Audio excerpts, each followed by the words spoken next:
frame or say mimbe na bedi chiri samre no na president Kufuor ebedi 8 years na nipa bebre cast chire me say mami njai me ejuma no na mimbe ye running mate say no party are breaking it no enti me ba yendi nkunim but me kanchire omo say President Kufuor ena appointing me deputy governor enti MPP here say meba abeboa na yenya letimi di nkunim a mentimi nkase member enti me resigning me job ewo Bank of Ghana elbe ye running mate of the MPP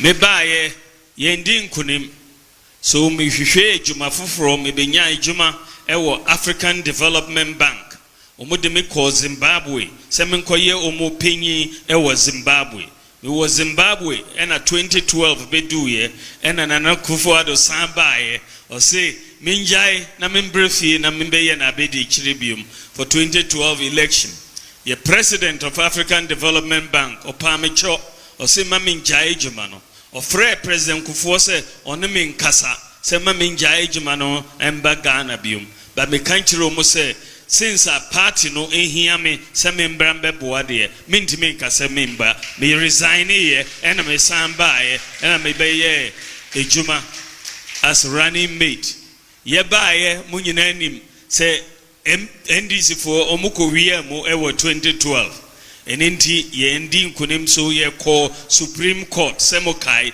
you and I were not there mina me kodi adanse ye ema party no star witness mina me ye pink sheet no so me lead team no na ye pink sheet no ejuma no me call Supreme Court eko di adanse eko defendi party no pa yan di nkunim but ye chire Ghana fo nyina say ye na ye wini 2012 election no ye wie ye misimu me ka say minko bebi abium metna Ghana na mabo campaign no me call lecture after lecture after lecture me the pressure egu NDC for so me country Nana Akufo-Addo say 2016 election yidie me pese ujai John Mahama emma me na me no yenko boot for 2016 election kukurudu na uhwe sie so baby a wo bia no ebisa nyina ne se apomu etesen jiripa se wakese na domo na doye ne mobrohunu a eso ye nyina ye so emfa woni ne ye wo ye wamu amu papa ye doso wamu apapa ne kra no wamu nya bida ane wamu amu papa ye ho ne ho nyina no asafo awurade eni kuye nyina ye ho enti no woda me bambo ne hweso pa ye kesia wa so ema de pachew abusia wiai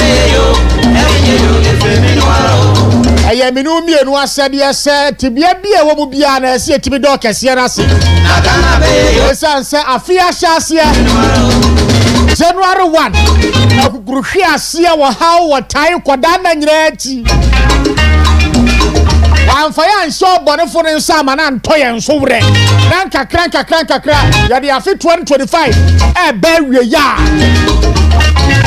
oduanwa na ntimi ahunu enedai aya bisa ho se wo ne de aya de pa ntia aya papa bi a wo ye ya na dabi aya bodi ne bi a wabo ana aya nyansa bi a wo ne mu ana abusia ne nyina ne nkamfu ande ya ka che nyina ne se empempen so ni prempre ye ka Accra ti asefo ne ye bebo odi aka ho a aya dom nya usika nya wa ho ofe nya utumi nya wa num nyam sese enya hwe na mo mobrohunu ra na ne mobrohunu no ebi asonso area ya tenase and now Tuesday the 9th day of December 2025 in the year of our Lord Oman Mpuntuo Jumadia Sunie ya tenase ye be me musu agise no nsiabo ya na production team na se Michael Yaro Samuel Tinko DJ Black Foreigner Joe Mana Prek air technician on duty within the Osikani Frimpong Manso area is by me now ase kasa fidie ne doso over 100 TV stations. Manso no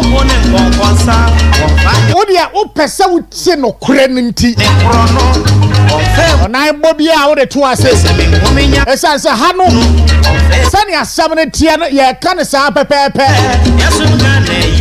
emfa wo ne party kura wo tie abai mu at the end of the day o mani tumpo ne o mani koyia aya me no mienu ye benya so mfa so enti no maya nas if I WhatsApp and I text Sabra 0248071174 0248071174 yeah live at area on YouTube yeah Western Diamond TV live or subscribe to your channel no afenya daje na comment bi a pese odi ba bia na Fabra wi ana watimi a share eye link no enso atimi e de amaye medi e de Osikani Frimpong Manso awie ma ye na ase sawatimi akan ho beba chaw wamu a ene afin muani ana knife etia to aba 7th Sunday afin muani wamu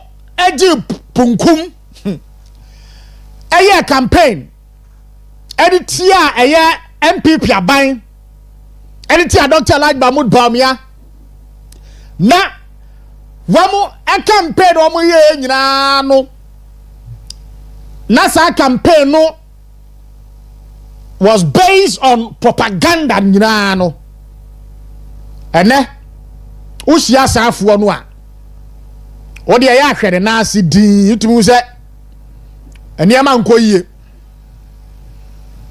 mesia bebrebe no a na mse mo Ghana akonachi enfie beye edu esan anamontuo ni ginaye a musiye na saa ginaye no nso no anya monko na musiye na momma afoforo aka nso esi saa ginaye kro no abi afimunie NBC aban fa ne nsan sine bo meka nkere Ghana for se me ba ya afi ba kuin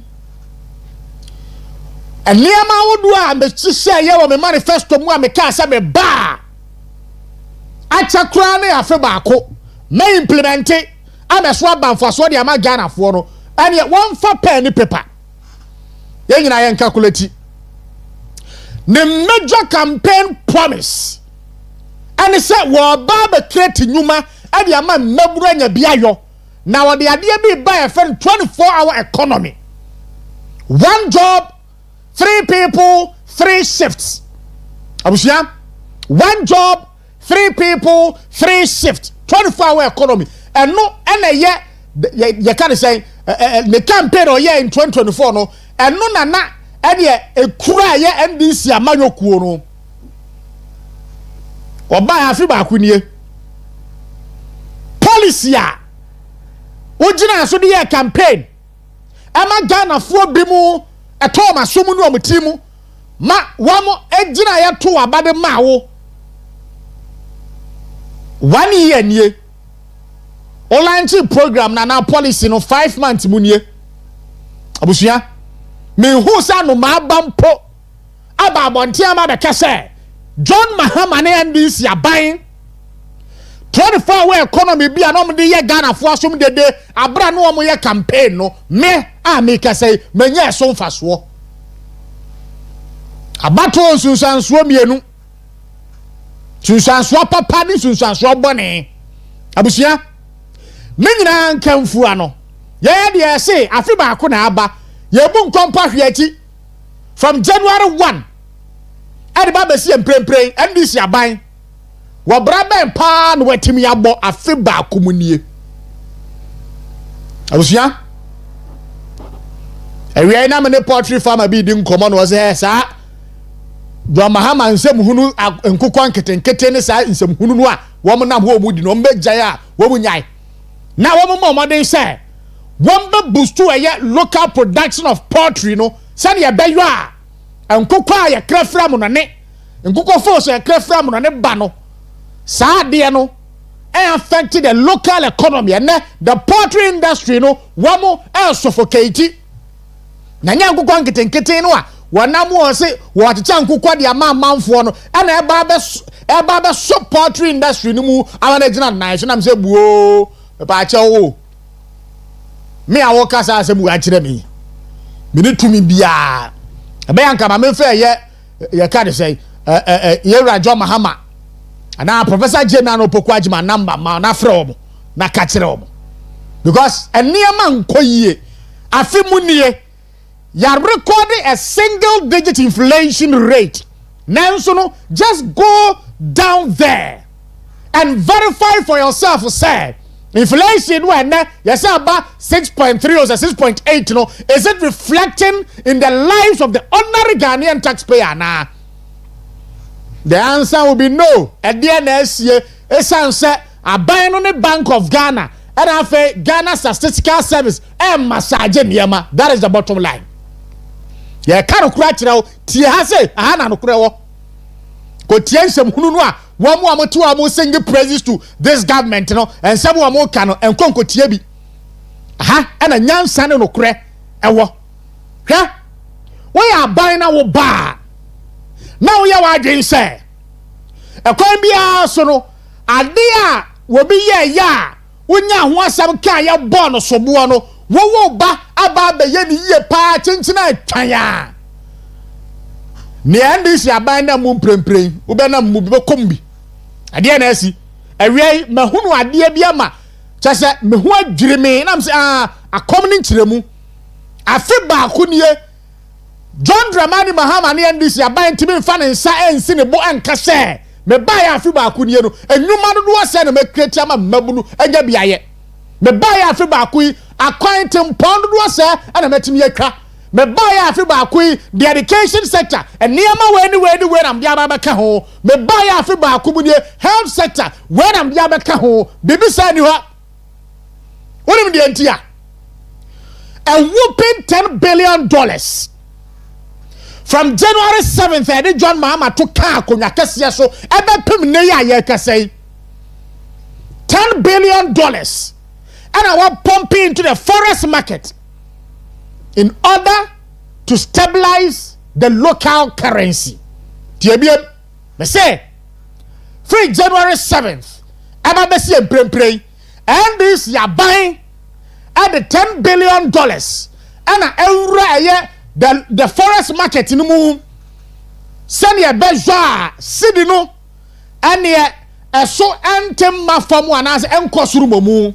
Na de biano dollar no ebeba form na cedi no etimi akosoro na ya ka say indeed aban papa ba ato is forcing abusia $10 billion ya de rare forest market mu say ya de stabilize Ghana cedi no anya bia na MPP efra bemu in 2024 na cedi ni gina 14 to $1 upon $10 billion how do rule nyina chire mprempren ade na ba begina 11 oduro black market a 13 Ghana cedis na ebisa say cedi no enya hoden a against the dollar say edin sunsanso no faso bre dwadini no at the end of the day na say san faso no dwadini nya yansu akokoto ma ade yansu no yansu ebenya san faso no ana ntisa enti sa $10 billion no aban yo tisuwe e de forest market ni mu say desperately what they stabilize here yes city no maybe say the ordinary Ghanaian taxpayer, the Ghanaian market woman, the truck driver afei wo mo ya ba adwuma yen so ende ye ankwankwan nyuma de ho nkro ne ba no emfaso ben pa ana sa $10 billion no a and this ya ban ade awura mu say what they stabilize the city no ade abra mi no mienu. In any case me pa cho me sre bisa say ya ko IMF mpo no sika do say no mtwade ma yen $3 billion sa $3 billion no eno bi na na do kakra wode asisa ma emprempren a ye kasai Ghana economy no wa mo si ejina ba bi ejina yi $3 billion pe na ye bi se ho say $10 billion ade ampa da betimi ya de am men abusia sa sika na ye bo ne sa ne sika keto aban we e de awura ye forest market ni mu pe amen ne e maburu ni adwuma ye 24-hour economy a wo promise Ghana for say what dey ba ma na ba create nyuma no enne ye bisa say 24-hour economy na ba hefa o se bo say aban no otesuaro akwan wodo na developmental project wonye na wo ba obehwa atoa sa project awodo no so na wo so de obetimi anu aye afi ba ko nie wahwe nyame anim atam $10 billion a pump into the forest market said yentia ya destabilize city no me akase ye ne ye ba ye timi ma economy ni gina ne nai so in any case we stabilize city no with $10 billion na ade ne reflect e Ghana for asetena no mabra bomu a emfaso bia ni so faso bia ni so faso bia ni so mama nchira wade a $10 billion ebetimi ayade amo man de di kan pa cho di machi fa ye can say join news for we ni to so mane $10 billion ade ebetimi ayade amo my Ghana emprempren 1 $10 billion no ebetimi created thousands of jobs tiebiem sa $10 billion no a and this yaban ato forcing governor of the Bank of Ghana at the Accra forest market no mu no ebetimi created thousands of jobs $10 billion sa $10 billion yi ebetimi aboa ama ene ya abaye timi asisi factories dodo no a said ye beja and real ma ye krefra mo no ne no eso betia ba famo na ye nso de be produce no ye de akwa mo no ne akwa akoton $10 billion adwuma betimi aye no $10 billion ebetimi a revamp Ghana kwan a enya papa ebesisi hospitals ebesisi schools afei Ghana ye energy sector no a ene e ka mene no sa $10 billion no ebetimi a revive the energy sector $10 billion $10 billion yebetimi dia so eye bodua fu asene SMEs yebede so masene na fei the local manufacturing industry no so no yetimi di bia ko ho afei no da nchen a yebetimi aboa businesses ama businesses ahodo no etimi agina ne nan so $10 billion de betimi ayama Ghana emprempren $10 billion akoya wodo a nanado eya wanwie project awodo a na wo ya wanwie no $10 billion ye betimi di bu fa awie sa project ni nyina nationwide $10 billion and this aban when ma dey award $10 billion eye now the akosha forest market mu now at the end of the day no mienu esesanka yenya so mfaso no yenya so mfaso a sebe mpraduasa ye betimi ase kire yese akase aban wei sebe aburu sebe akudonto oye tibon koso aban sa wonya tibon koso aban a wodi kan pompe $3 billion di share mu no ese wo check se edi sunsanso papa abre Ghana for wana sa wonya tibon koso aban a no asanso the $2 billion akọ wuram na $5 billion na nyina mu no won check hwe se sika odi wuram no eboa Ghana ni nu ana wodi ade a opese uti nyina ne se Ghana for beka se wo ba ye no watim ya bomode a stabilize city no na emfaso ben pa ena de abre eye timamufu a at the end of the day wo mu gu ahwie mu eton ade aye nto ene wo ton ade aye nto enso aban enya ho at the $10 billion akora forest market mu wo se me yanka ato is force nyina no ne no mu ye nie ene wo madapa adadi $10 billion $10 billion betimi afande free SHS nkwada no $10 billion ebetimi asisi school adan ahodo a and ye baby nkwada no ye double track no by the end of next year no nanka sa sika we ye timi dia expand infrastructure at the various senior high schools eya aban de $10 billion ebetimi atunsuo dia ma womu a womu ni nsuo a sabe aburu womu ne moa enum nsuo mu $10 billion. $10 billion no ebetimi aboa anka Women's Bank also dey bay what be fund amagadufo ma no a enne wo musika ahye wo banya kakra e dey ahye adwuma ase $10 billion enso nya wo bia ana baya wo yeti bonkoso na onya wo mo mbeta na chi na ene ye at the end of the day no fa so bia no we dey brem no mienu a ne ebeba nie $10 billion, a whooping $10 billion. Abusia, abaya tuwa memu ase ewo nsunsu ansuo mienu. Papa ene bone. Papa ene bone. Me say 2017 by this time. Nana danko Akufo-Addo programs and policies are life changing ones for that matter. Walantia maminu mienu ye benefited from the programs and policies. That's when abaya waba o say wo ya by papa no.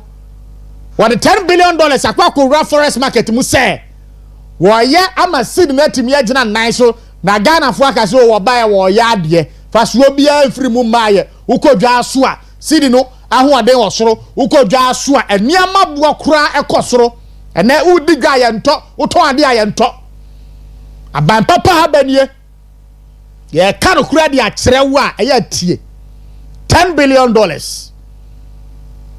2017 by this time me nyina ye nim baby o my Ghana enamo under the watch of His Excellency Nana Adanko Akufo-Addo betimi aka the same thing for this year na the answer is no because obi wa ho a amamo nim die wo pa nyame de adon obi nso wo ho a amamo nim die woni bi onye ready so obesua ne ete ho emprempren enie ye fa no nsi hwe wo bi obeka kire wo se na Danko Akufo-Addo ene Dr. Alhaji Mahmoud Bawumia enfie nwotwe tumi ade ma wo mo no wo ma fa mmobra bia no sa nipa me se wonya baifu a na ni nso ade because ura sector by sector there are records, vivid records, empirical records are about you say Fourth Republic yimu aban bia ni ho a wa ba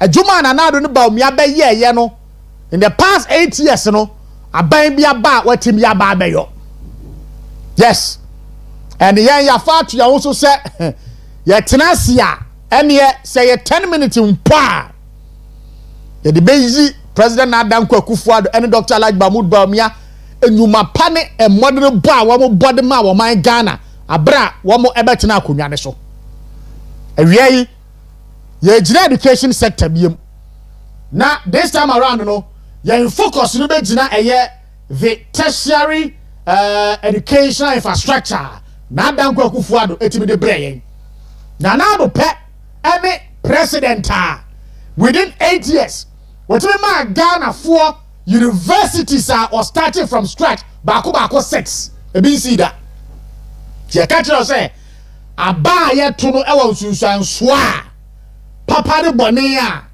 a say ugidi 8 years what they say 6 universities brand new universities e won memu ase ye wie so anya de wa mod homode wonye papa ene honkro ne ba ene de oye papa no ato aba ma no afi ba ko bonie si e hwede obeye when ka be first term de dada 4 years 2013 and ba be 2016 when timi en si university ba ko pempo e Ghana ha the second term nie 1 year eko aka 3 years ye hwese wo so mo ya ban papa no ne na do ye no betimi ayemu fampa obusia so betimi ayemu fampa etewie ye focus no ejina tertiary education infrastructure dodo a Danko Akufo-Addo ene Bawumia ban in the past 8 years no wo mutimi ede bre Ghana fo MC Awadaroma you videos no na yenko and clearly and ye adwuma de na nado ene Dr. Alhaji Mahmoud Bawumia bi papa ne ye wo hwei universities ahodo a na Danko Akufo-Addo aban etimi ahyase ene dodo no a wotimi ewie ye abusua universities no wo my local government university e wo Akomadan in the Offenso North District, University of Engineering and Agriculture e wo Bunsu in the Eastern Region, University of Environment and Sustainable Development e wo Somanya in the Eastern Region. Wo my phase 2 of the University of Health and Allied Sciences, phase 2 of phase 2 of University of Health and Allied Sciences. We announce why University of Environment and Sustainable Development at Bonsu. I feel my School of Railway and Infrastructure Development or Escado Ketan constituency. 8 years.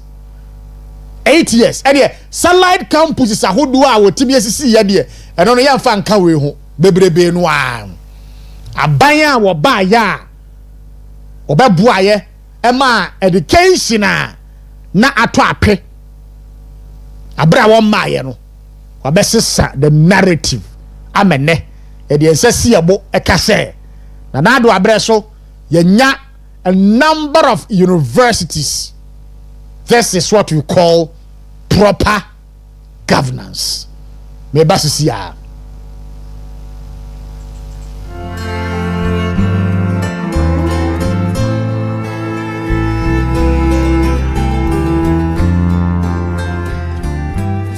Agriculture and Agro-Entrepreneurship Development, the Vice Chancellor's Residency, Pro-Vice Chancellor's Residency, and the residences of key officers. 3 of the uncompleted facilities were awarded to certain contractors who regrettably still have not been able to complete them up to date.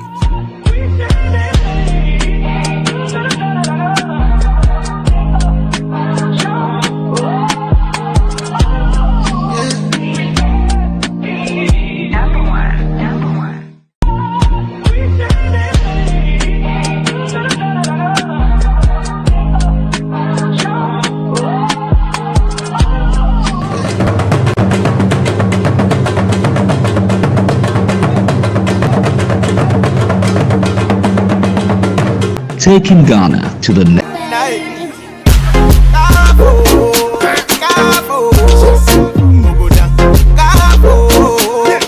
Enana Railway Training School no etie emfuye emra ene mwa na agye kwa afa na ofro abaanwa no ewo afimpinu ene dunson mu no opaw osoafo onimonyamfo Jogati se omra na omehwe keteke ene nimpuntu nyuma so osoafo ne fiti ni nyuma ase efri school mu ho nso a omo offices a dean na ede ewom principal de ewom vice principal omo conference room server room any offices bebree a ekeka ho oba school ne compound nso a owo hostel facilities a omo free chichiri eba ombenya baabi ede ontiato wa hwe ne fe a aye ti railway training school na etimi asori agina na humanity say ye man panyin na Akufo Addo oni onimonyamfo Jogati onada romenti na railway training school aye fese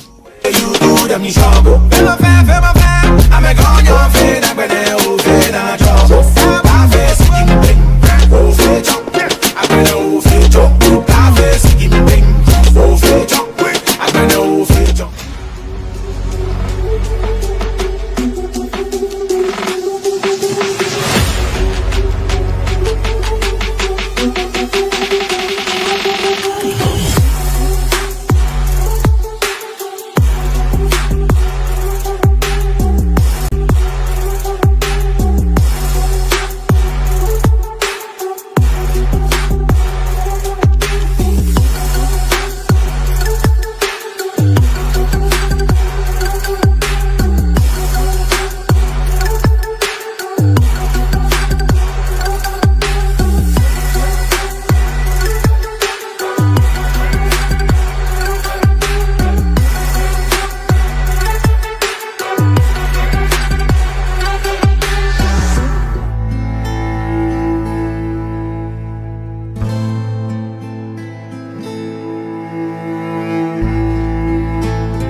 ɛwɔ nsunsuansoɔ mmienu papa ɛne bɔne so obi de 8 years ama yɛn 6 brand new public universities a yɛwɔ John Mahama first term 4 years baako mpo ne ho a yɛn nsa kan yɛ the second term yi 1 year waka aka 3 years yɛn nyinaa ya fi yɛ ne a yɛhwɛ yɛbɔ mpaeɛ ama ne sɛ wɔntimi ensi bi mfa nka de na nado esidisi hɔ no ho ɛno ano no yɛn nyinaa hwɛ anim enso ɛno no eti no we ɛyɛ some of the public universities are His Excellency former President Akufo-Addo, Dr. Alhaji Mahmoud Bawumia Vice President etimi edema Ghana for abusia ne yɛ hwɛ ya aban bi legacy a woja ere to ho and sa legacy no ye nhwe ma ne ngu da bia nya akonya betena ha ebeyi sector baako asi ho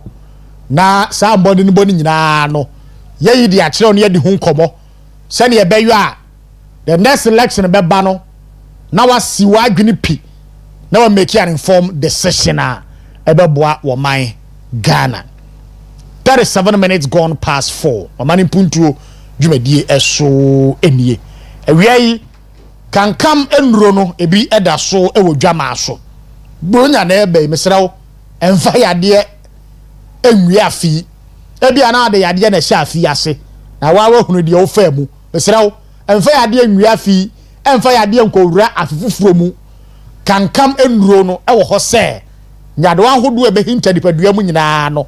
Unsaka bi na anomu a ebeboa na yini nyina no enso etimi ede afri ho ye ka sei kankam bitters ebi ewo drugstore and a herbal store bieben wo mu pepa che otie honamo yawa hotutuo obi wo ho a na aposo na aposo ye ne ya obi wo ho a wo se me amenyare me nsu amente apo besrawo wo de no fo sa wa nhwe anayade bi aka wato wo na wo tofom se timu a ona abehunu wa na wo koba ama busua bi di mesra wentena o ma yade enka wonto wo kopɛ kankam bitters ni bi akira kwan onomu a ebeboa na ama nipadua no ahoɔden afa wo yɛ oba tie mi ha obu sa wa ya si dwan moja mayi a kankam bitters ebeboa onum bi a eboa ma wonsabuo no ekototen a wo haw bia ne wo yaw bia no enfiri mu emba ya wa kankam tie stop mixture ewo ho we no ebia na ensan yade ahodo na ababa wie wo so pe kankam tie stop mixture bi na nom onomu a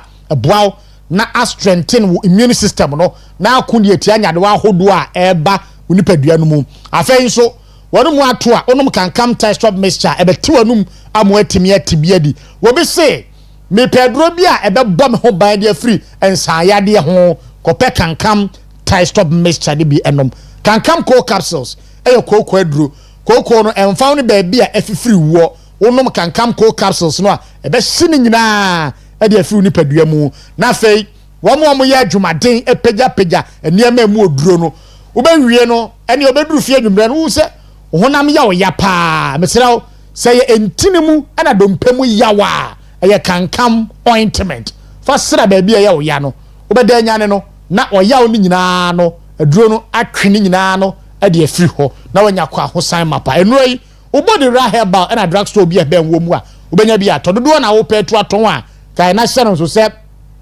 Pure Health Clinic na ede enoi abadwama so wo mo e wo Takoradi aseke wo ne Christian Faith Church edin hwani mu wo ben obri lotteries mesrawo fre Dr. Kankamu a woda Pure Health Clinic ano e wo 0246 710 712 eso afei 0274506976 eso na one no eni eye enkomo Emmanuel Kwabla Tokono Digital Secretary oye NPP Takoradi Constituency Secretary anyway yene no edi eye enkomo digital awie ma ha yeni osika ba cha ohunamu etesen na me na adom hu ye papa edanya mi ase pa Yesu adom ensu ye hu ye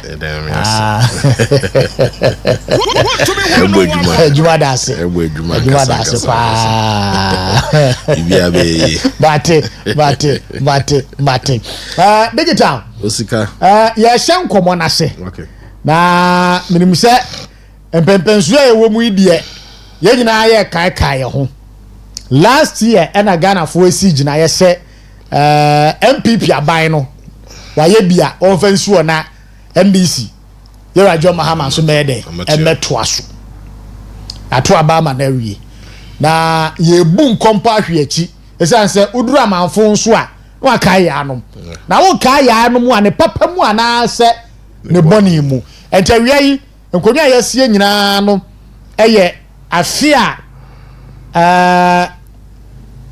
afini ya mamenka ne sa twi no na edu bia na ne kana ewi afini a yeto aba na yesesa aban ma NDC enso ebaye yehwe abaye to wo mamu ase a enam so ma MPP ekotena afie no net saying right from the start to the finish afei ye kenkan abato no declaration of results na sa we no afinie say na netie say ye kai ye ho a na fei ye wi ani ahwe lessons are especially the new patriotic party ehwede free na ye course last elections no emu na ahwe the way forward Osikani that was 1.3 and I agree. Wo efiri to be 101.3 dem na michia wuti so anyone ye adwuma won so wo bo adwuma nkasa na minchia Ghana fa worhwe wo efiri batani across the globe na mfinchia so to be 101.3 party MPP leadership or party headquarters with all the 16 regional executives, all the 276 constituency executives, and over 40,000 polling stations all across the country. Ikita over 200,000 polling station executives, electoral area coordinators, various voluntary groups and when you know modern worship my party no need to be 101.3. Makandamana minchia my boss or the honorable former Western Regional Minister, Honorable Dr. Kwabena Ochireda Mensa, and also the Member of Parliament for Takoradi constituency. Osika Nkofulusu, when every batany, the radio no other modern no more. Osane de wunya odre abra wunya kwanya wonti won efri ti de wo fie na wa hwe TV nti e poncho ode SOS messenger wode mamda mo na amene no won wonan onye den no munye den na won saso no munye den na won hwe na radio no ombra na wa afi station some kanda media na ma eda tugan on the 7th of December 2024 yakokoto aba na abra oye the new patriotic party led by oye Nana Adodankwa Akufo-Addo no wa atena egwa kasanodo for 8 years ntino na the term of office waaso ntino de yakoto aba nti 7th yato aba na MPP ye leader and a flag bearer on Dr. Mahmoud Bawumia and John Dramani Mahama, His Excellency, on na all bid the fourth elections. Na yatu abano Osikani no colony. Extra campaign na two parties in ya weji and we know weji fierce campaign.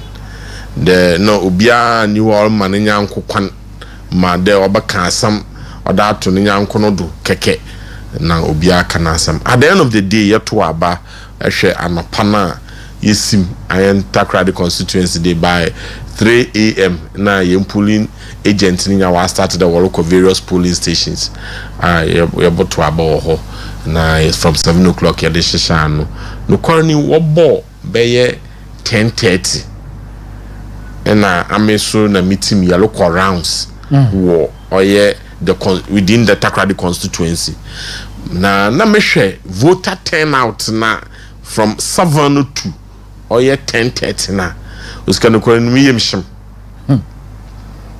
we should voter turnout na mi yemshim because normally obia pedo to abantam no koye na ade into the past experience no ebohu de anopa from 7 to 8:39 ebohu adoma wonya obogu oye polling station nti yehwe doma no polling station na Osikani yemshim nti ntampa na no da mkoto maaba wo Roman school Roman church was the cathedral na miye mudru wono so na mu de 10 out or no so or you very low. No, maybe said the nipa here na about to aba, maybe some MPP agent or the nipa in about to aba. Now say, oh, I don't know about to aba. Undru 80. Meanwhile, the polling station I went to about 362.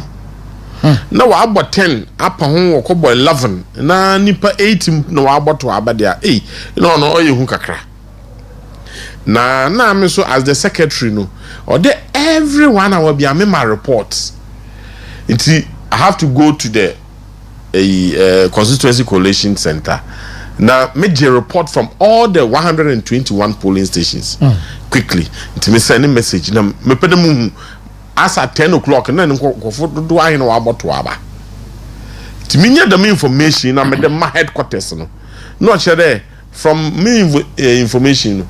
Then almost all across the country, baby MPP who there in can call for by 10, 11 a dumb war want to abano voter turnout no then over. So it became a problem. So at a point I enter Takoradi, we have to abandon certain strategy and that to no other kwana yeba for able to mobilize and call for because Takoradi is a stronghold of the MPP. So voter turnout to Kofoma. It will affect the party. It will affect the party. Yeah. The presidential and parliamentary. Yeah. Even though parliamentary you need only one vote extra to win. But at the end of the day, affect presidential. Into not the Kwanbiado or they are abandoning so many things. And I to me yesterday a mobilization of. Even though the mobilization is yet one, no they to me the become cars or they rent the country from over to Aba na Osikani na yellow pacho na no up and down na because other shows there with the ban na they were droko ndra na ibile fro na the Osikani colony. It was extremely hectic. It was extremely hectic. Meanwhile, as the constituency secretary, by 3:34, or they start they for ballot special voting ballot box because special voting you're told I think 4 or 5 days before the general election. Yeah. Into I'm a research officer organizer or they call electoral commission you call for ballot papers from 4 o'clock. So 4 o'clock I will not be on the field. Or they call for ballot papers from a district police office. You do ko EC coalition room. By the time I go draw no by 5 exactly 5 o'clock or do be ballot paper no do. You are not privy to what is happening on the ground. Yeah. But if you bring a report on your phone, now or they share na you can special voting by 6. We special voting counting 6:30 or 2 ballot papers. But can presidential 2 ballot boxes, parliamentary 2 ballot boxes. Ska na me share result of polling stations na ba because na me who turn out no who turn out na me say this election will be very very interesting. If it is the same across the country, then we are in trouble. You can special voting in BBL Sika. Then almost out of 121 polling stations by 6:30 now almost about 89 in a result in Aba. Na mishe the muhunde mishe differences between parliamentary seat, presidential seat, what Takoradi muhunde no a result it is extremely shocking. So then the team started thinking of what was the problem. Where is the problem coming from? So by 7:45 the result of 119 polling stations, no 2 polling stations. Then we realized we have won the parliamentary, we have won the presidential, but by a slim margin. And now 2 polling stations, presidential 1 polling station, but a presidential and parliamentary in Ombe. This is exactly behind one studio. Park you do Nasaria. Until they rush, you resolve issue. You're resolving your JMP sheet. And Maminjira Hanamumbo, yen team ni nyina MPP party or Takoradi no team a warrior polling agents a warrior Juma Wadema the New Patriotic Party, and they were able to assemble all our pink sheets to the right place. You're dedicated for young coalition, and you the win. Until we have to go back to the coalition center, EC coalition center. Until one, because EC no the China banana ne presiding officers what the ballot boxes na original pin sheets na the what rubber no chere iska yes no monitor across the country the result all about by 8 o'clock. Yes, your constituency be it has become chaotic. Constituency be an ordinary you win, you lose, no kakahuna de the measure presidential result and not banner. Personally, by 2 a.m. and me who there we have lost the presidential, we have lost the parliamentary seats. 2 a.m. me because me to reporting or banner no but so and your electoral commission where coalition center or cathedral near opposite or community library or na yeshe na dan menu anumendi sifuni bi was start where very very disturbing throwing of stones against the glasses of the public library so I had other minya cause me bisa minya ko in the now we lose parliamentary, we lose presidential Takoradi. Why are you fighting? One and any local. No, say minja wana walk we are obey because at the end of the day, no, no, only we lose the city, no, and either win two win the city, no. By 9:20, then the MPP flag bearer were conceded defeat to His Excellency the President now, John Dramani Mahama. No, so Oscar. For me, as for the lessons learned, the party itself, maybe Sebu, and I can say I got to the ye. Maybe I what a benimuso, ye, and so I got to individually, especially those in government are one actions and inactions, one what the cause of the party in the 2024 elections, and I believe the hard lessons has been learnt into some of the party mistakes. Me find deliberate, but in the course of running the party, from the headquarters to the polling stations, maybe a 1 year, or the what they embra the tone on the 19th of July 2025. As for the governance one, you learn it, but any opportunity in win the president some of the mistakes so generally for me it was a good exercise. I've come to accept the fact that it was not an election for the MPP to win based on the past over the past 2 years before Ebotuaba.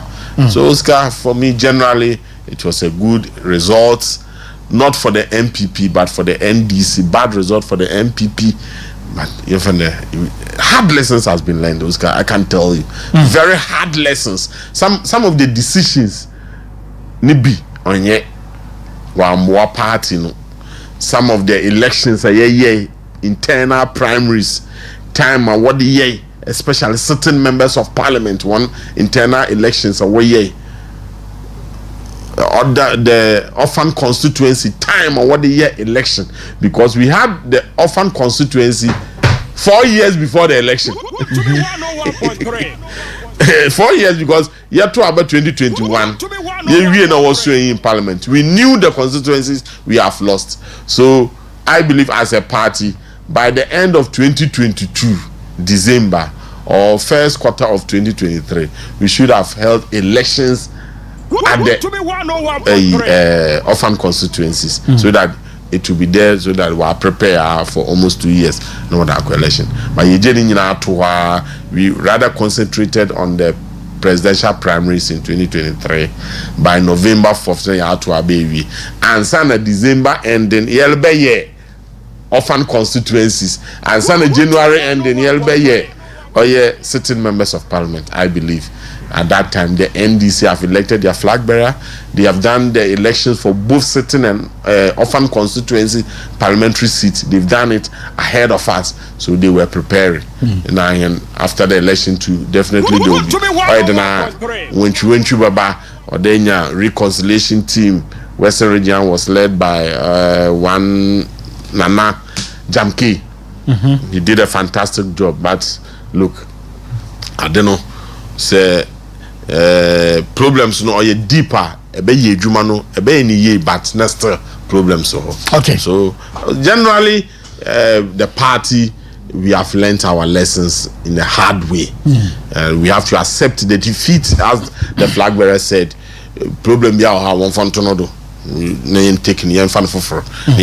So we started putting the party, reorganizing the party from the grassroots up to the national headquarters, and I believe one of the most important decisions our party from the national council why on the Botuaba ni flag bearer in tem or in 31st of January year to abeni we are at least year 35 months ahead to prepare 34 months ahead to prepare for the election, and I believe it's one of the good decisions party we take. On yet the man in the whole of 2025, the party would have been in a limbo. In the midst of our loss, the executive took the right decisions. Okay. I used 2025 to build the party from the structures in terms of the laws and going deeper. Michael Kwe investigation committee where we lost the election, Frank Davis constitutional review committee of the party, and recently last week when launching the reviewed party constitution until Yaya the Madino next month you flag bearer, then we take it from there. Okay, a bit more major concern the D-Day operations, government in power. I don't know the AC here. Meaning say NDC for no ano ebromomo de soa because now I say NDC for na editate ma no. One, yen use the military. Police no mpono yen permit so me di tuo ne akonde beba because abane ye kwa akoto. Na party in power. No maji atum motewo yen hwe han say NDC for no ND30 na mumu follow. Who does that? Digital. I'm the mark and the party no we sua nyame bebre and often the D-Day operations or national security operations. Remember also that the national security director for the elections was the IGP, Inspector General of Police. Into what committee, one electoral commissioner, all the political parties work meeting. No, how the security will operate generally on the election day. It will be difficult for only the governing party to the open. But I believe one of the weakest link in the 2024 elections was security. Blame we have to put the blame squarely at the doorstep of the IGP. But of course, IGP too was appointed by the president. But urban elections he is supposed to do an independent work so that it is not about acting in favor of the governing party, but in favor of the Ghanaian people. The coalition chaos OCC across the country. It been all the Pandai issues or that be. It been all the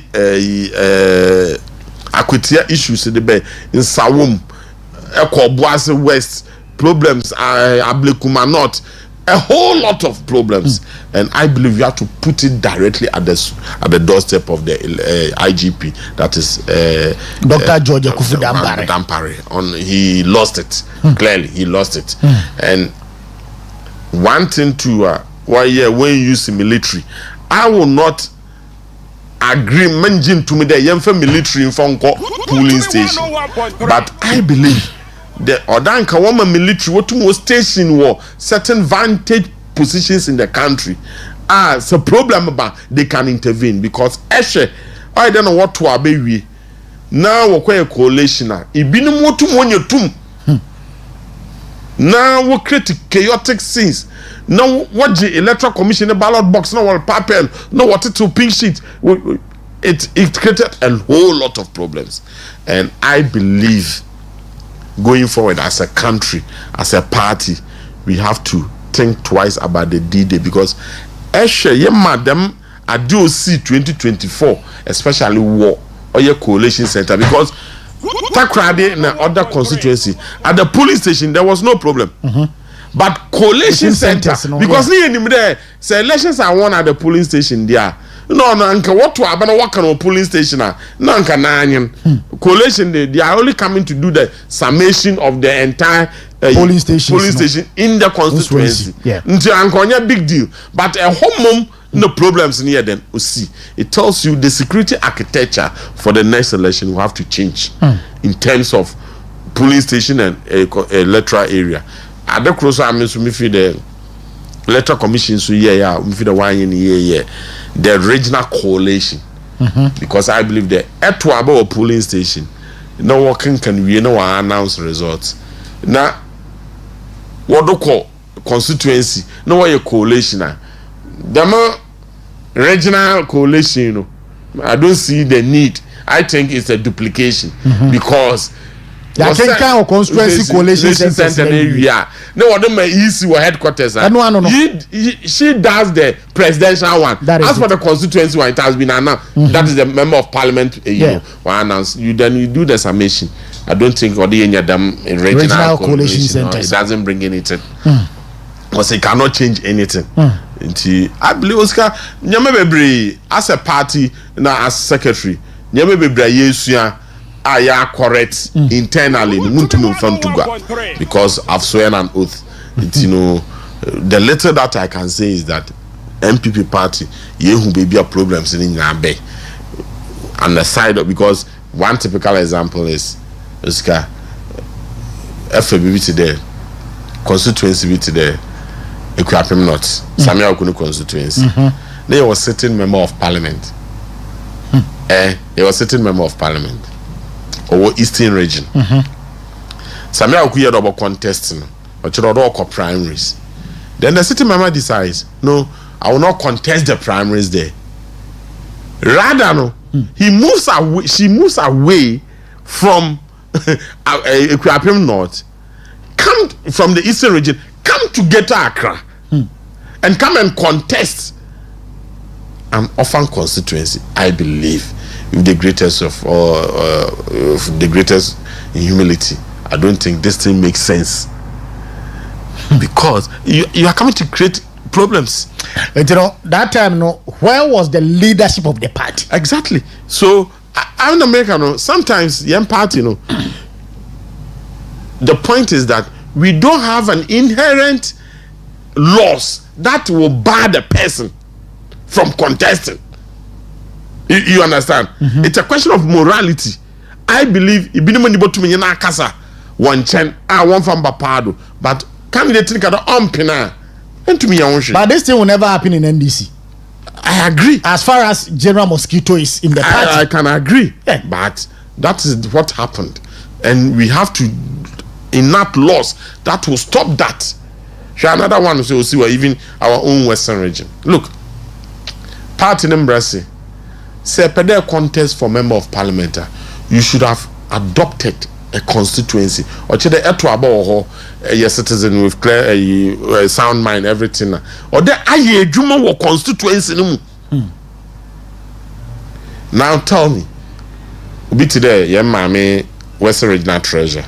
Homa. Or contested 2020 primaries were Elembele. Or your regional treasurer.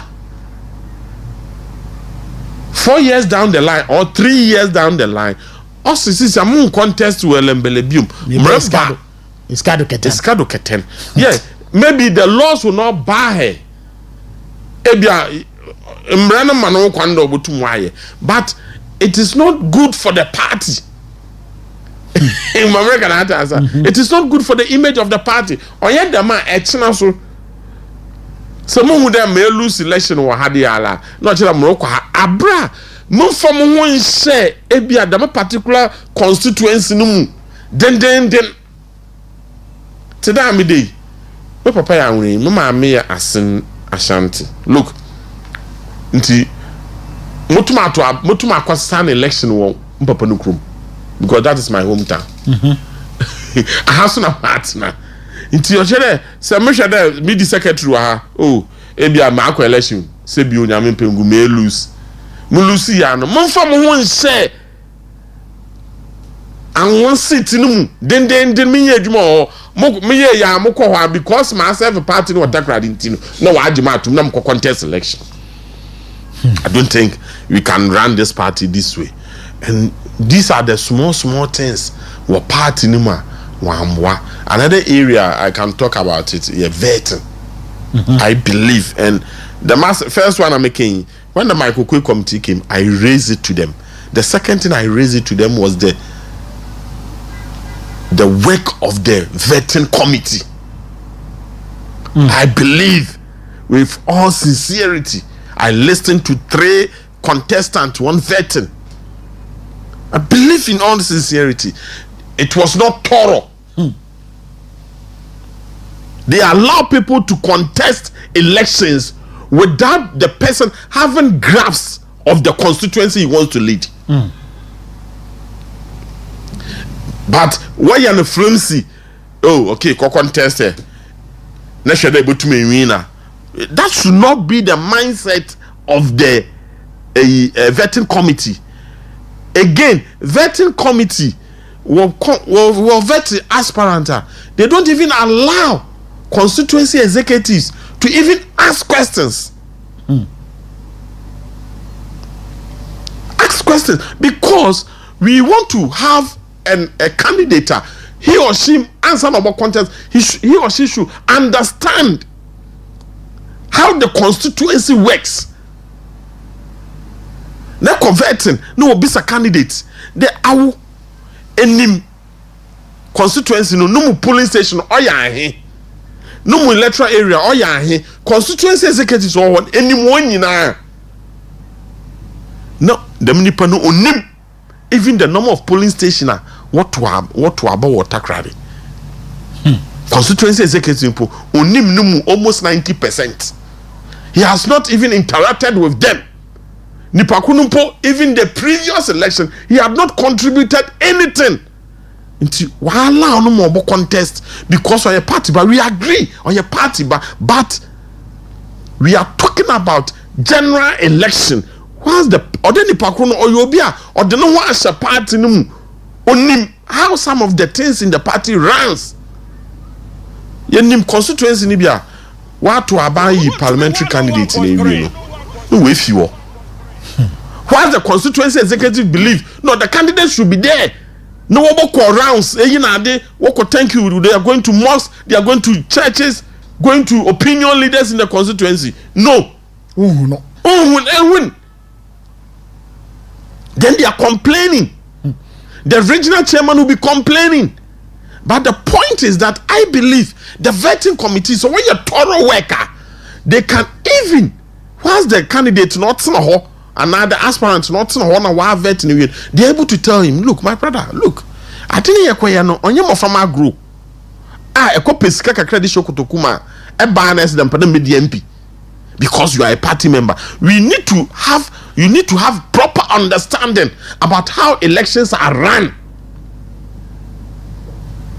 The financial burden, the physical, the mental torture, all of them. I believe the party, they will have to bring out a new model of how vetting should go and the kind of candidate or other stand. It should not, that person should not just be there, oh, my a party bar. No.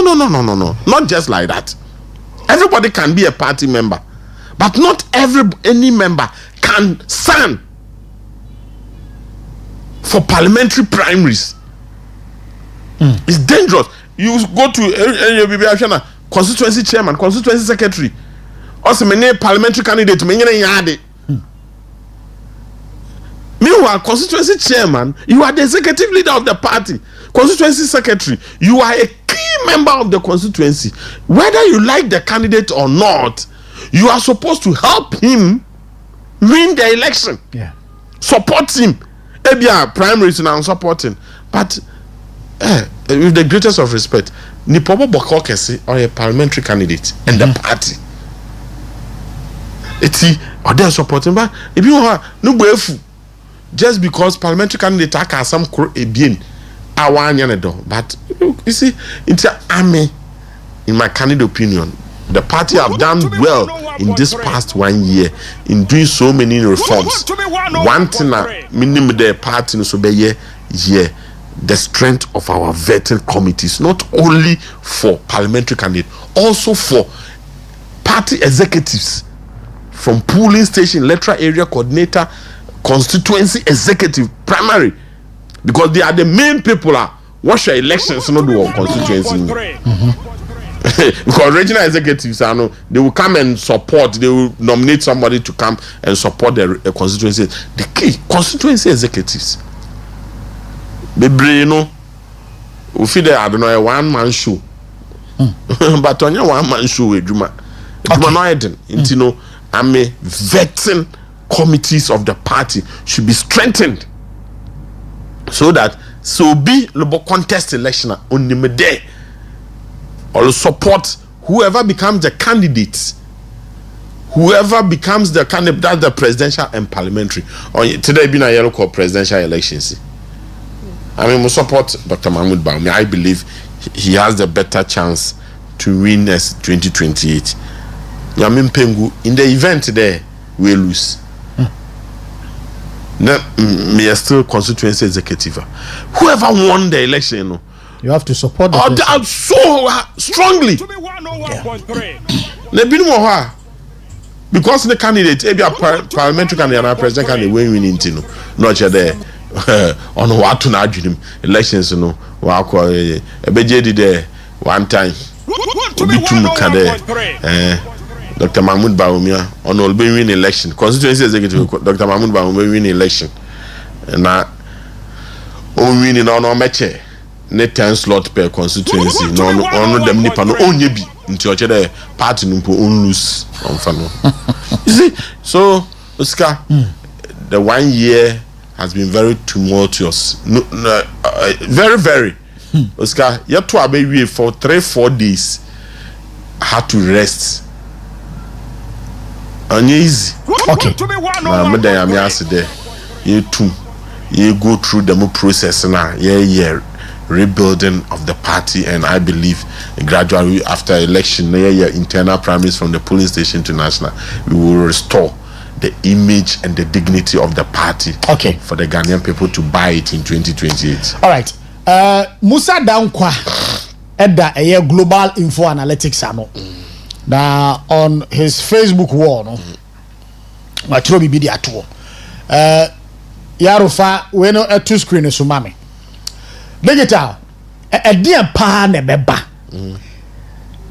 Ama nipa dodo ekoto abama Adedankwa Akufuado in 2020 no. 2024 say nipa dodo no so bete kura. One ton a party na ntimi anton Dr. Alhaji Mahmoud Bawumia candidate ani yi ana say Dr. Alhaji Mahmoud Bawumia na enye popular mama nkenka de Musa Dankwa de buy na mawo party affiliations of 2020 Nanado voters who did not vote in 2024 very, very critical. MPP for Anto Aba in 2024 48%. Amutuma Nanado in 2020. NDC for Wamutuma Nanado in 2024 mama metu 19%. Floating voters you can say 27%. And now more makano so other political parties 7%. Now the true you say Today we revisit the lower turnout in the 2024 election. The vote difference between Nana Addo and Dr. Bawumia was 1.8 million. And Nana Addo in 2020 no onya 6.7 million votes. And Dr. Bawumia 2024 no onya 4.9 million votes. The drop in Nana Addo's vote compared to Bawumia were voters who voted for Nana Addo and did not show up in the 2024 elections to vote. They sat home. The votes the candidate obtains from a general election is not just from his party, but collation of voters from all parties. Post-election polls conducted since 2024 elections suggest that of the 1.8 million voters who did not come out to vote, 48% were NPP voters, 19% were NDC voters, 27% were floating voters, and 7% were other political parties supporters. Then it idea this year, so 4 years span no. First and foremost, personally, it is the right of any group of persons or a person to do post-election polls. Poll details all the bands I can see. I mean, I'm an analyzer. I keep the details to myself. Benefit going forward in the next election. Oscar, let me tell you one thing. Generally, I believe after the COVID, the way you fight COVID, na you discussion, na you fight COVID successfully. No, Obama and what raba, na what no Obama. You need most me mama economy no waba life, but to be why into mama on my life. I believe in the recovery, the economy back to the 2019-2020 statistics. The journey was painful. So generally, I believe, according to the party its own research, almost I want to one more to and it reflects what Musa Dankwa is saying. Almost 48% of the people who did not vote said it was because of the economy. 48%. And tell me, if people are what to Abamo in 2020, they are now complaining about the economy. The people, the supposedly 20-something% of the NDC funa what to Abama and now the Dankwa Kufado previously now one to no, they will shift to their mother party. Yeah, you understand me? And I want to show other political parties they can decide to stay away, not to vote. So for me, the number one reason the main statistics that they all in there was because of the economy. The economy became bad in 2022 because even as of 2022 January, inflation was 11%. Dollar to CD was 6.2. So for almost 60 months, Oscar, the dollar depreciated by only 2 CD from time Akufo-Addo take you over. But in between February 2022 to December 2023, the dollar withdrew almost 16. Telling you there was something wrong. Again, inflation within 1 year, we moved from 11-12% to 53%. And the economy was biting. Fuel prices was increasing. Food and services was increasing. And the government will have to do something drastic, both in parliament and outside parliament. Parliament is not a hang. In pushing your legislation became difficult, and the opposition then will frustrate you. The moment the opposition frustrates you, it means you are not strong. Most of the time you have to cut deals. Again, another thing look, and people try to downplay it. Akufo-Addo put his presidency on the line to fight Galamsey. And fighting Galamsey is also depriving the people of their daily income. Economy is so them. Sebio Osika ewiase no se wo hono ho kyerwa a bebia sika hye bia no ekwana be fa da be kwafa. Until the people were also deep heck in Galamsey. Meanwhile, Akufo-Addo is fighting it. So they will be annoyed. So all the key Galamsey constituencies are win in 2016. Now sometimes they maintain, you know, they will flip. They will flip. Like Takwa. Oscar Aboko. So we lost all the Galamsey constituency. Elembele, Evaluadra, Dromoro, Amenfis. Baby, Western North, baby, I think we are holding 2 seats or 3 seats. They were all gone. Ashanti region, part, you see. Eastern region, about 1 seat, you see. Bono, it is gone. Because you are fighting it.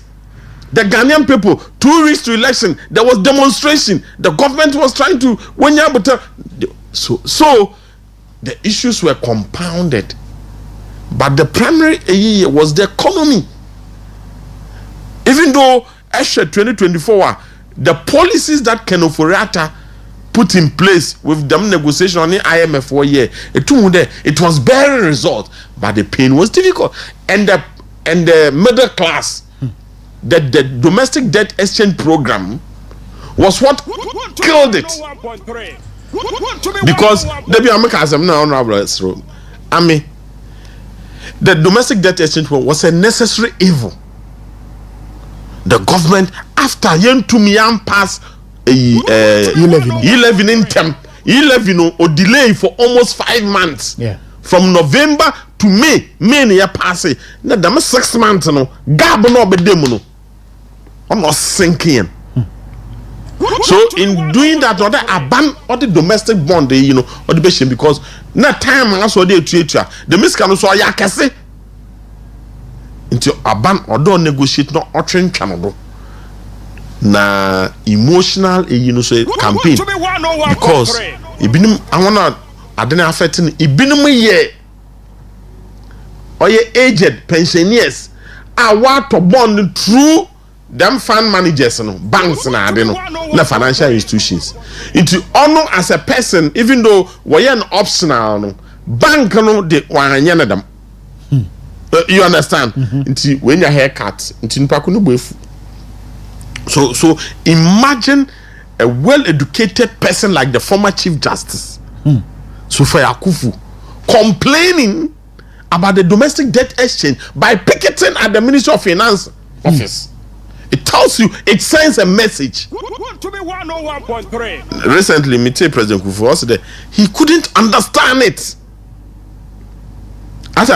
Because the point was, it is not only you not understanding it, it is about what would have been the alternative.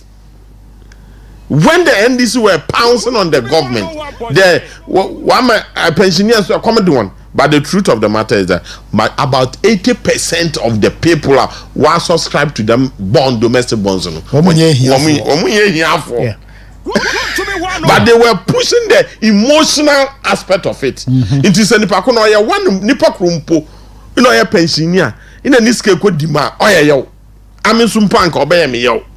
Meanwhile, since I'm from October of last year, they started paying those money because that was the arrangement I can why. But they pushed the emotional aspect of it and they benefited from it.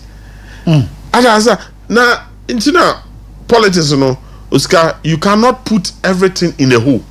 Today, it's a contractors here, the contractors in two months finance full dream, and 2 months teacher full dream. What picket in the video, young boy, nurse, midwife from Webuko to J. Olusun. onye adwuma ye nanso dama abano teacher fu ne bi so why teacher fu na nurse fu ne bi a why ye adwuma 11 months 1 year ontum ntuo wonka o also niska nanso aban gold purchase program where your Bank of Ghana would go foreign reserves 8.9 billion and where ye and also be pay account we to kukuru $10 billion. Ose Modroko support the intervention of the fall in the city. 10 billion, telling you that in Chile almost every month an average of $800 million. No, this year. Now difference of what be about 2014. This is why I'm 12. So only 2 cities.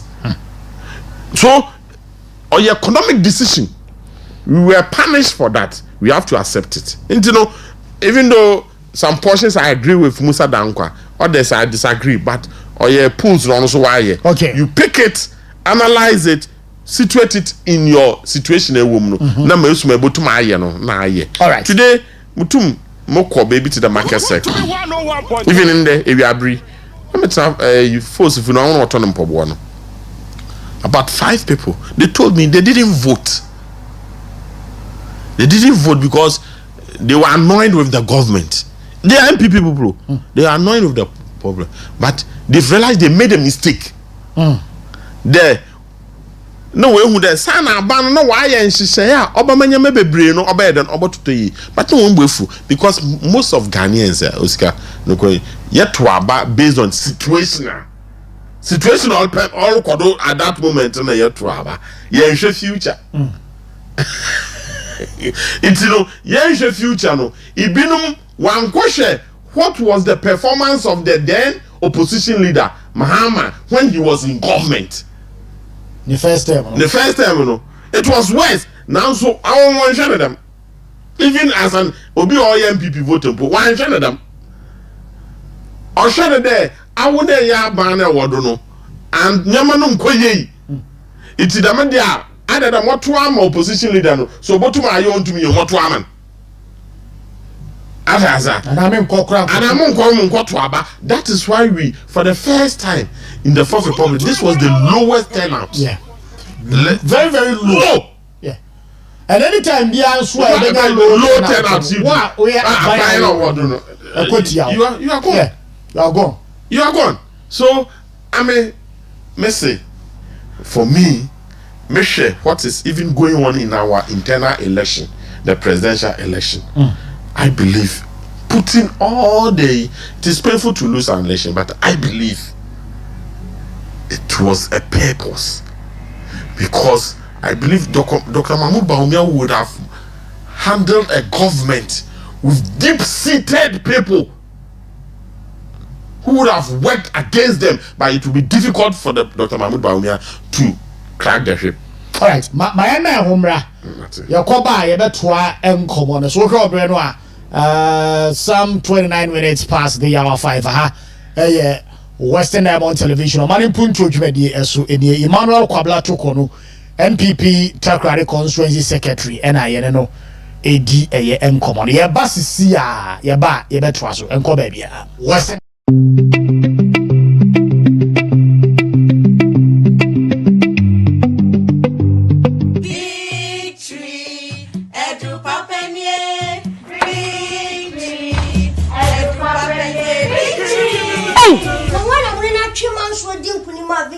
victory, sir. So you're real nuts, not your swat say. You have victory garlic mixture, no? You're going thing. Hey, and the victory garlic mixture. Let me join the celebration. Victory, Edro Papa, victory. Menu. Number gentlemen ndi me mo afrosane ye. Me nya victory garlic no. Ene me ho ato me. Mra bi atwa no. Na me say, Nanso sesia me nya victory garlic mixture no. Me ho asisi me ho so. And let's celebrate. Da onya mfie dumi you know. Appeal for any oba o man for entimi mfasa edro ibi. Victory. FDA agi edwadie enkrato yi aton.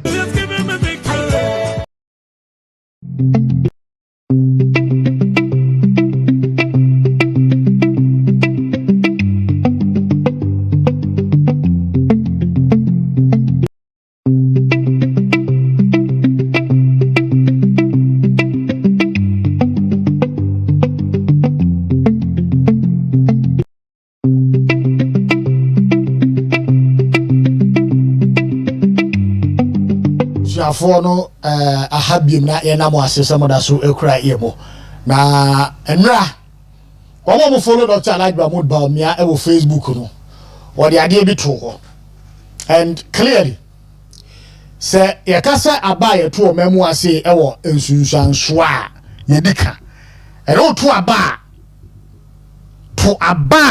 e dem faso bebrew. Prior to the election, Dr. Alhaji Mahmood Bawumia launche a policy bi. Okwa mononia. And ye Ghana fo a egu ewo nyina no. Eno a no omni twetwa omo ho. Amonone ye ntisika boom entade. Ko kona ko free. Na tua ne nkakra. Edan twa mortgage de maw. Car u free. Phones no nkro ne ba bia wo pebia no ube free. Provided you have a good credit standing. Another gitanyeza. Aha. But Alhaji Mahmood Bawumia elanche Ghana's credit score system. Na olanche ya no NDC fuobi chese NDC die. Wamu fa hwe ma obi edwiri ni tirimu ade ade bi ba. They will try all possible means to poo adena nipande aba no se de mfaso be ba se mfaso mba wom de adom ni mu ano no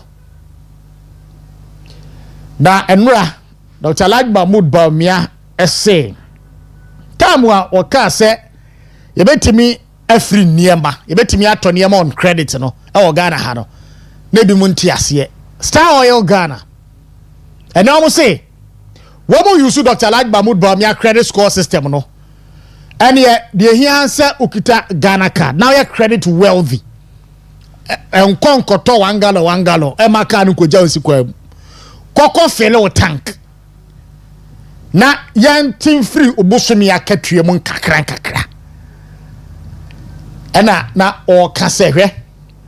Vision no. Anya nkwala vision no. Digital secretary. Sad ensemu ya asanso eboba biemu no eno na me ni yibuti ase ameka se emprempren se wo ye Ghana adwuma yani na ubetimi ya adwuma atoka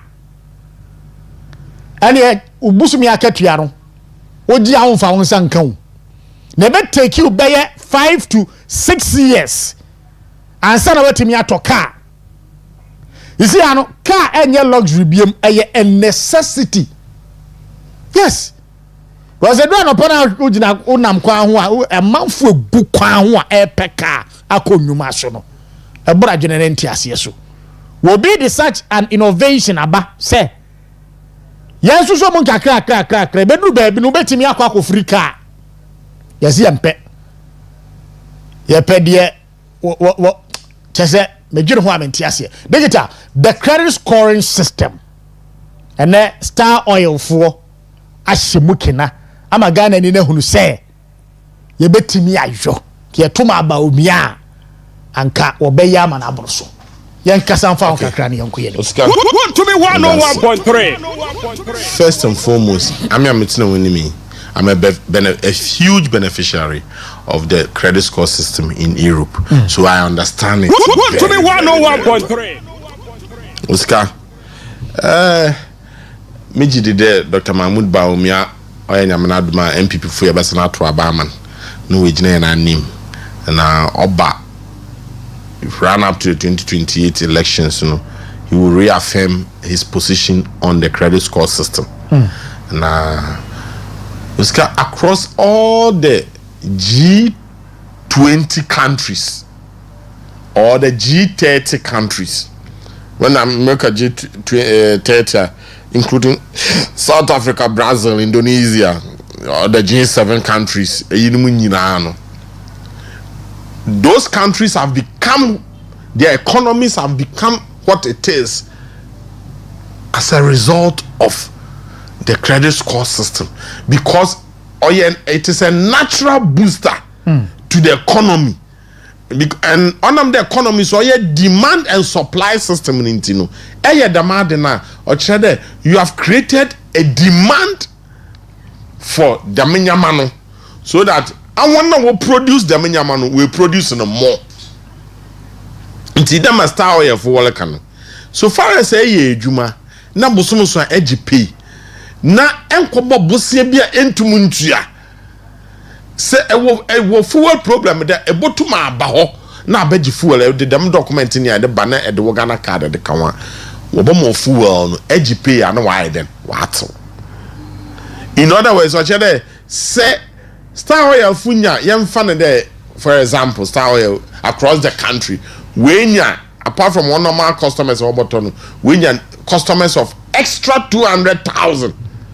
Wotum water bia 1,000 Ghana cedis worth of fuel a month. That is huge. So it will help them to know how wobotum why then one fuel stations why my fuel why available no chere wo dama yi no and oya dam so anwam so wo ye fuel ho adwuma no odem no adwuma then okoso na wo ye adwuma na wa fa nkofo wo da ye adwuma. That is the basic principle of the credit score system. I believe institutions be our Ghana ha to the Melcom to the ShopRite in other supermarket chains today all needs U84. They will have to build a system. Obama demand ni na wetu wedimu no waye bi because oya dama oma won how demand one goods and services ohia nkofu so that we tua to their account through their bank say na say edwuma nkoten da ntoska amede maka say yem magana ha yem politics no oye ideas oriented ye boko enenim so onye be ye propaganda maligning of people, attacking people, saying lies against people. No, you're more of ideas. Obama Oman will tumpon because at the end of the day, we will debate the most small ideas. No, near Mawabaya advocacy or the Hamomano, no man will to me tumpon. Iti Amade Marka from where I sit and I measure a bunny Nujuma already. Sisi Amioke say, the 24-hour economy has become a hoax. It was a lie. They did not think through. We need policy direction to the extent there. The leader of government business in parliament, we two when you could go through Abesha Ghana for any more catch and there. Mamo be an adrenaline there, a ban or the budget to be baba parliament. No way to Sikaka CB, our the best 24-hour economy, no 24-hour economy beyond me with them. In time, Mama, honorable Mama Yaga Kadamasam, Mama Mehu the game is over as far as the 24-hour economy is concerned. Oscar, we can only do that when we put in the necessary reforms. And one of the major reforms MPP Abaniye was the Ghana card. Because for you to boost the economy through the credit score system or the national identity platform, no, although you're solid today, Eco Bank Biara say even if Ghana card, and one says you're not do a bank less than 10 seconds. No, we did not pop up. Yeah. There you are you the right person that were from Emmanuel Frimpong and Emmanuel Kobla Tokon. I won't only pakuno. It's the same thing. Eco. Through the Bank of Ghana, no why the main it is at the car so a banker. They have a database at the Bank of Ghana and the Mukofuni now. It is said you loan into apply for any loan and a pedenia, the may high pitches and be now one for more. Europe. My first time I'm never Ghana, me them or Damotonia, maybe me be fee in an Kaunade. Goose worth about 6,700 euros. Manfis came to Yako. Manfis came to Yako. I just went to the shop, about 2 different shops. I'm not told them in Yamano. No, the car will be delivered. What I'm a menje, Mudegu garage. Tama me a container, Namudugum. No, what so? Them 2 companies, no. What so? Them a year credit score, a year, me they were deducting about 125 euros a month from my account. 125, and I was prepared to pay them, in a period of 4.5 years. And the interesting thing in Europe in there, baby, so how many years now? Wow, beautiful. How many years? Until he said, "Obian you all year, you must only save his car or that one for 5 years and say a car." You can't do that. You will suffer. Until a year, you must 6 months, 1 year. Nekita wo tax clearance certificate. Echo car, I want to what cars garages na. Echo car lepe brand new, second hand. That worker. Into work amount in the shower, they will give you a list. Say per day 5 years to ya interest able to huni a month then able to bibia, then you choose. A choose a when you submit all your necessary documents now, then they will check themselves through their banks. Now I check, oh, I'm Frimpong Manso Emmanuel. I'm oye juma oji pay a month maybe 2,000 euros. Okay, what checking on the baby. So we are going to use maybe 16% or 18% of your monthly income to pay the mechanic, maybe a car or your 12,000 euro, 20,000 euro. No way. Do you want to use 5 years, 7 years, 8 years? And that is what almost every Ghanaian does in Europe and America. At a car no brand new. Near the 5 years at the 5 years then use it 2 extra years. You say 5 years to you save the miskana the next 2 years, which makes it 7. You don't pay, so you save that money. Then car in 7 years and then I export to Ghana. Export to Ghana 2 years not able to duty. Now turn car. Then you recruit all your money back. That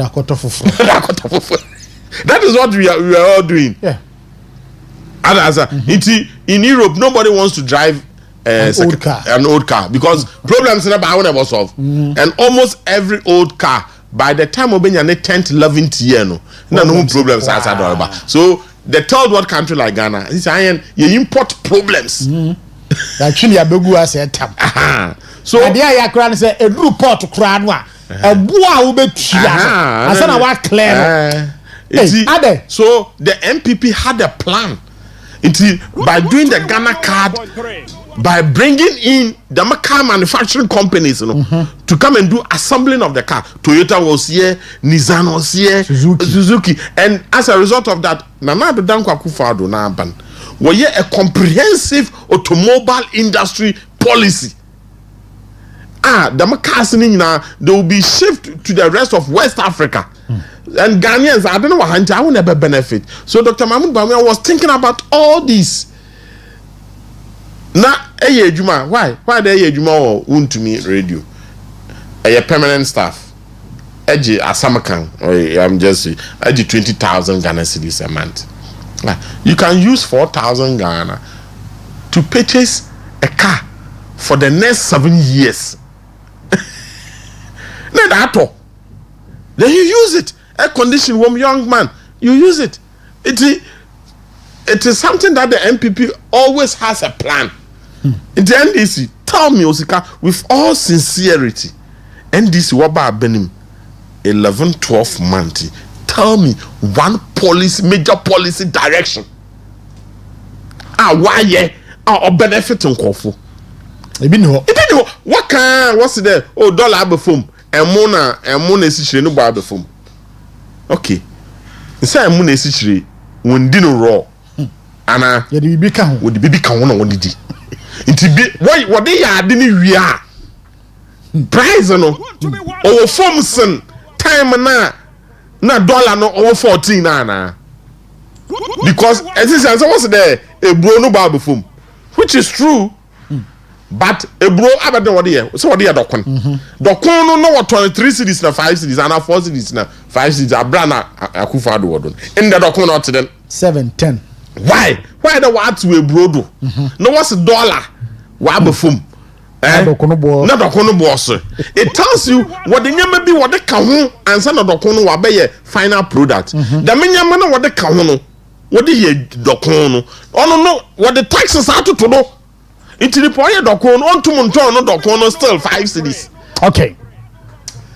That is the reality on our ground. Since there is no money in the system. There's no money in the system. One tardy, and they are all worried. Some of the market women will say, "Yeba, one tardy, Sikano say, Adeka Kaya Tono, only be any other for car, Yedibidi, I didn't tell you, Atanade, 100 cities, but you have spent almost about 50 Ghana of it. Meanwhile, so Otumu Tanade, 250. Or best spend 50 Ghana now into within 1 week, 2 weeks. No, I snack or quando wako fanyamaba. Since on 2 tonade, it obi ye TikTok will say, they say, ice kenke no more ton. A day mutumo ton 200, 250 wako for out in the time. It's a matter of 80 Ghana. All because since you're obia pade based on importance. Begeta. That is the the reality on the ground. Okay. And come away, I see a gibrani as I be because as I said, you're more being an who enter as you say system no send ye aye no. Seriously. You to wabe bressa kosita mo abewu. Wo bi di ade bi ba ma na be sesa narrative no. Yes yempe. Yate 0248071174. Yemfa course kakra. Na yenye amanfo adwenkyere. Hello, good evening. My brother, na me adome ho ye kwa pia ma yenti oboni tofa ne yonko. Yo, my brother, say against us upon some with different sumbu and also the Obaka incoming president for 2029, Dr. Alhaji Mahmoud Bonga, in the eye of the region, Honorable Kobe, in I am sister Christina, all about region women's organizer, and I'm sister Nanapia. Yeah, the no Yamin good question couldn't post it first now. My brother, share Mercy, take and front your mamma mimini newa, or Benny no mojeti, Nagana for your bone. My brother, I'm very dear about us to see secondary school and remember waiting secondary school. I'm very dear. My teachers and lessons send passes welcome Wazy. I'm very dear in the GNTC headquarters, whatever. I've been the secondary party won't change. I've been the in the hospital, Wabayan Medical University. I've been the man there from Pagrant in the core Oya Red Office, Double Road, Mayung. Nala, just a Abana Amazon.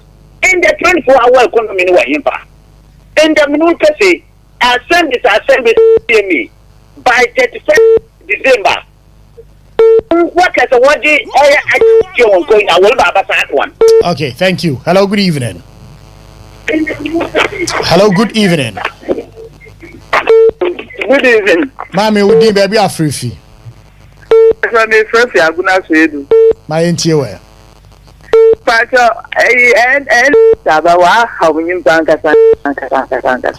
When they said, the first year of university, all kind of Bayama here. Only second one of my Mufani Nala is fairly. So I have a give Papa, you're not clear. A good for Grandcassa. I have a give Papa. One of my Mufani is still open to see not annoyed. While can the university first to my by force? The other go to the car and empty it. Okay. Hello, good evening. Yeah, Osi. Yes, sir. Nyami adome ho ya odin baby afrifu. But John name me free. Hey, John, ya afifu pa ho, wo ko se hin. Me wo pa nyama you. Yeah, izo. But nyami ya duma this Friday coming no, the incoming president of the land. Dr. Mahmoud Daumia Obalora. That's right. Until the country no, but yenda o. Osi yenda. Because the very day we have all of them, we have been communicating to them. How far about the election coming to January? Minia, Anka coming 3 years ahead. No, Anka Ghana for yen so far.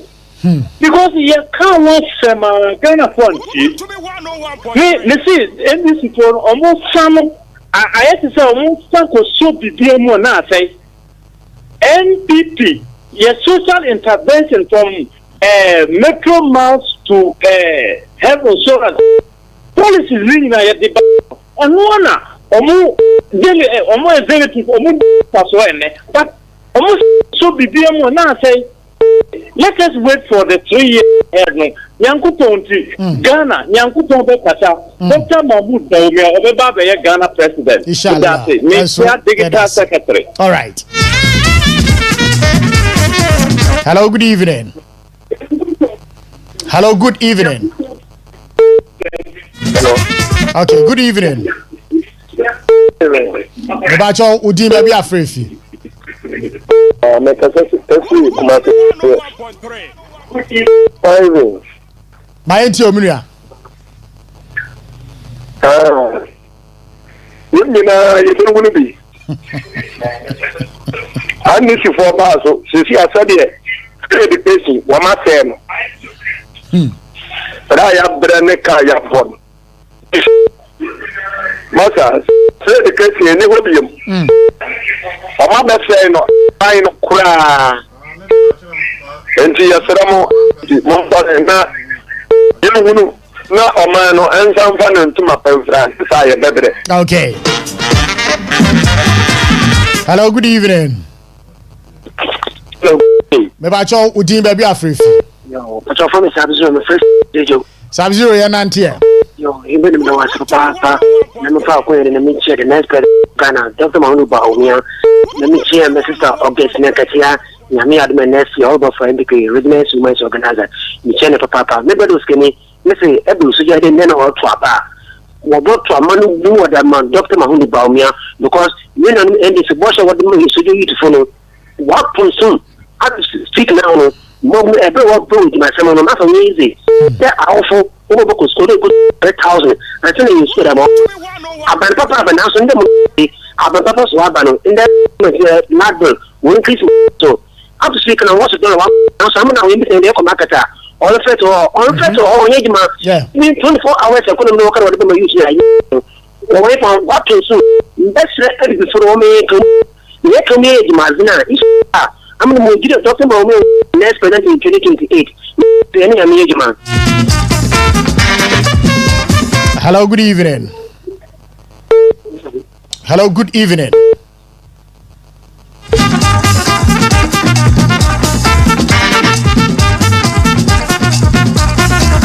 Hello, good evening. Hello. Mebacho Udi baby afrefi. My enti omunia. Matisse, you better referendum a bit. Parliament for support. So, Mamma got time.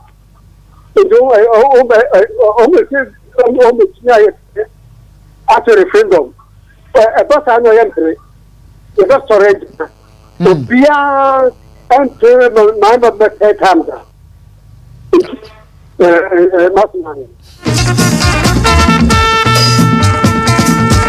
I don't cry the NC.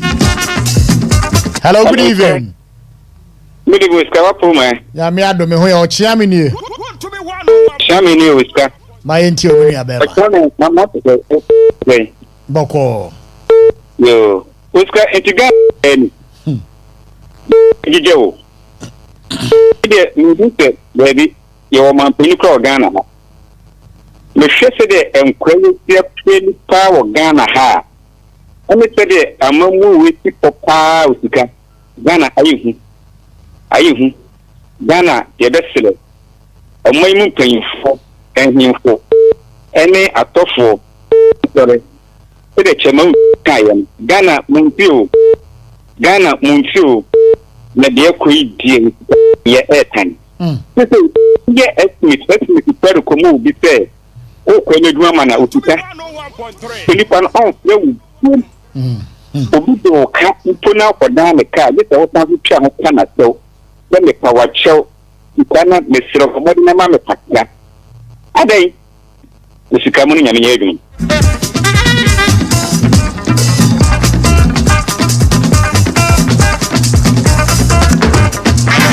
Hello, good evening.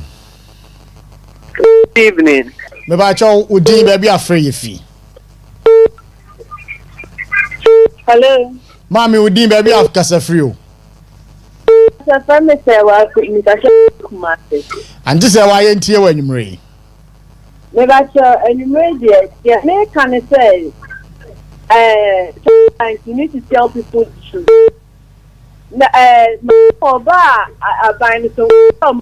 There's no more thing.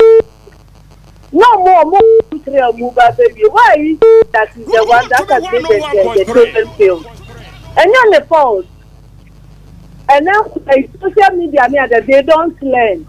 And another was in media and failure.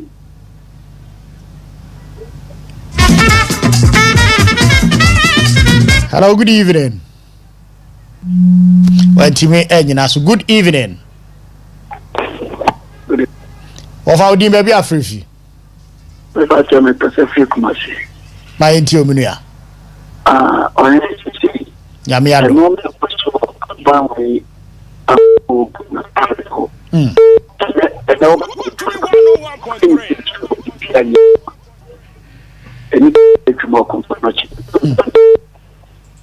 System will do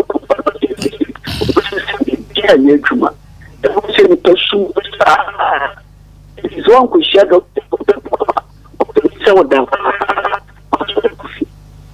and the inform sorry. Now I'm Oman Ghana. Okay. Yeah, that's it. Zombie, oh zombie. I'm sure you're the friend no ABC Moi, Moje Brefre, Yadamwase. I mean, Shamo. Bonsoir, mo try some of Befra, mo intimi ambo Ramuna, no Yadamwase. Digital Secretary, NPP Takoradi Constituency Secretary. I don't know area. Digital. You didn't come on a berry. Osikani, first, Medasi, the twins are the from. And I'm in the Utimi Swasi. Namenda oye awonu wonya akonya wotum oborem wo telephone callings no Osikani korani economy no mu ye dry ankasa no korpa o na mejidi there the kind of momentum anana na do danko akufado what the share economy after covid no 2024 ehwe them 5.7% GDP growth ayenyen na nkofuni mu da aban no bo continue with that pace, but rather no abano wise or the sika kwahye them dollar intervention ni mu masisia no nkofu bebre a woni abane di dwuma und abane ntumi ntuaka efa no nurse fo teacher fo awon wogufie from 2021 sisia na aban 2025 abaka 2026 abaka nti say you almost about 5-6 streams of nurses and teachers are Ugufi, and I believe Oscar Damadi Ombwa Abano only too late. This is only 1 year. Me feed order or break no oshe ne year. Oscar enimede 2025 budget no. Releases a wabano. Oscar releases a wabano. Oscar ondu 40% too. On do 40%. This is Assembly Common Fund. We release only 2 quarters. Oh yeah, if Assembly members work about to 1,000 cedis a month, and if that benefit wait only 2 months. Oh really? 2 months. 2 months penny wait here. No one meka. Meanwhile, no the share budget mo. It's want to release the funds no. The Assembly members no one meka. Wait 2 months. That is the stark reality. I see. Abani so on to me NSS. Now so Abani December why you the obe release 231 million Ghana cedis. No they tria or your teacher train and nursing and teacher training allowance. And so also nurse funa why you juma 11 months. Okay. Inti Oscar, I believe the new patriotic party echitafu no in order ahinya ye kan ye hu bom waka mama ye madam oye presidential primaries on titu ye mu ye kan ye hu bom na migide ye adwumade na Ghana fo obohu de MPP wa hyehye won hu ye na wa ye ready de wo pede wo bosom man no dem wo bosom man man nkofo otum wo frɛ wo didase no okay ska me kan da manya me kan ho so all right yeah so yeah that's it you tell am to go Abusia, that was the digital secretary Emmanuel Kwabla Tokono, NPP Takoradi constituency secretary. And that production team now say Michael Yaru, Samuel Dingo, DJ Black Foreigner, Joe Mana Preg, within the Osikani Frimpong Manso. They call Adumidumi Chinebeshi and Atwaso. Ma Mentia the CEO and bankroller of Dompi Motors. Richmond ya don't pray. Accra, Nyame, Oishra, Onka, Wanya Kesia. Within the Osikani Frimpong Manso, Ochinanso, Beshiani Atwa.